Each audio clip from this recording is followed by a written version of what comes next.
পরিবার পরিজন সহ ঈদের ছুটি কাটাতে রাজধানীতে বসবাসকারী অধিকাংশ মানুষই চলে যায় নিজ নিজ জন্মস্থানে। বিভিন্ন তথ্য বলছে এবার ঈদের ছুটিতে ঢাকা ছেড়েছেন 1 কোটিরও বেশি মানুষ। এবারও অনেকটাই ফাঁকা ঢাকা। এই সময় চুরি, ডাকাতি কিংবা ছিনতাইয়ের আশঙ্কায় থাকেন নগরবাসী। তবে এবার কিছুটা স্বস্তি মিলেছে বলে বলছেন তারা। এর আগে অনেক গ্যাঞ্জাম ছিল, এগুলো মিয়াজখান দিয়ে হয়েছিল, এগুলো এখন আপাতত বন্ধ। সন্ত্রাসী বলেন আর অতর্কিত হামলা বলেন, দিনে দুপুর বলে অনেক ধরনের ঝামেলা হয়তো, কিন্তু আলহামদুলিল্লাহ এখন অনেকটা বেটার। ডেলি টল দিচ্ছে, এখন আমাদের কোনো সমস্যা নাই। গত 1.5 বছর ধরে চুরি, ছিনতাই সহ নানা সন্ত্রাসী কর্মকাণ্ড ঘটেছে মোহাম্মদপুর এলাকায়। এসবের বেশিরভাগই এখন নিয়ন্ত্রণে বলছে পুলিশ।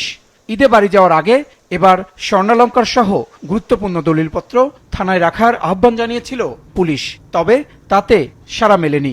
আমাদের যে পুলিশি তৎপরতা, পাশাপাশি আমাদের নিয়মিত টহলের পাশাপাশি যে অতিরিক্ত ফুট পেট্রোল আমরা ব্যবস্থা করেছি, আমি বিশ্বাস করি নগরবাসী আমাদের উপর আস্থা রেখেছে। সেই আস্থা রাখার কারণেই হয়তো প্রয়োজন মনে করেন নাই যে পুলিশি টহল যেহেতু আছে, আর তাছাড়া আমরা কল করলেই উইদিন 5 মিনিটের ভিতরে সেটা আপনার দূরত্ব বেঁধে পুলিশ পৌঁছে যাচ্ছে। সুতরাং আমাদের নিরাপত্তার প্রতি আমি মনে করি যে আস্থাশীল থাকার কারণেই ওনারা হয়তো রাখেন না। অর্থ বা স্বর্ণালঙ্কার জমা দিয়ে ভালোভাবে ঈদ করবে তারা, এই ধরনের আসলে কেউ এখন পর্যন্ত আসেনি, বা হয়তো এটা আরও ভবিষ্যতে যখন তারা আরও ভালোভাবে জানবে, প্রচারণা হলে হয়তো এটার ভালো রেসপন্স আমরা পাবো।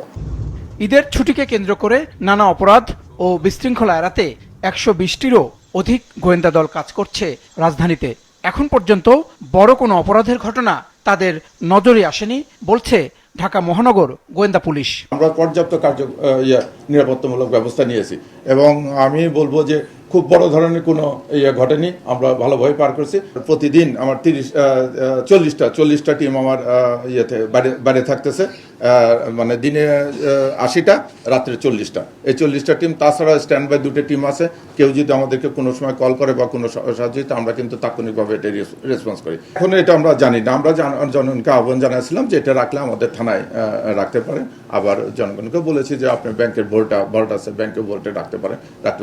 আর বিশেষ করে পরিবহনের ক্ষেত্রে টাকা বা কোনো মূল্যবান গয়নাগাটি বা এই যে এখন জানেন যে ঈদের পরে বিভিন্ন জায়গায় বিয়ে শাদী হচ্ছে, যদি এরকম কেউ মনে করে যে বিয়েতে, আপনারা জানেন যে আমরা একটা ফেস্টিভ মুডে থাকি, আমরা অনেক অর্নামেন্টস করি, ওরকম যদি মনে করে যে কেউ যে হোটেল শেষে বা কমিউনিটি সেন্টার শেষে তার বাড়ি পর্যন্ত যাবে, সেটা বললে এবং নিকটবর্তী থানাকে বললে আমরা আমাদের সর্বোচ্চ দিয়ে তাদের নিরাপত্তা নিশ্চিত করব। ঈদের ছুটির পরও রাজধানীর নিরাপত্তায় কঠোর নজরদারি থাকবে বলে জানিয়েছে তারা। জাহিদ সেলিম, মাছরাঙা সংবাদ, ঢাকা।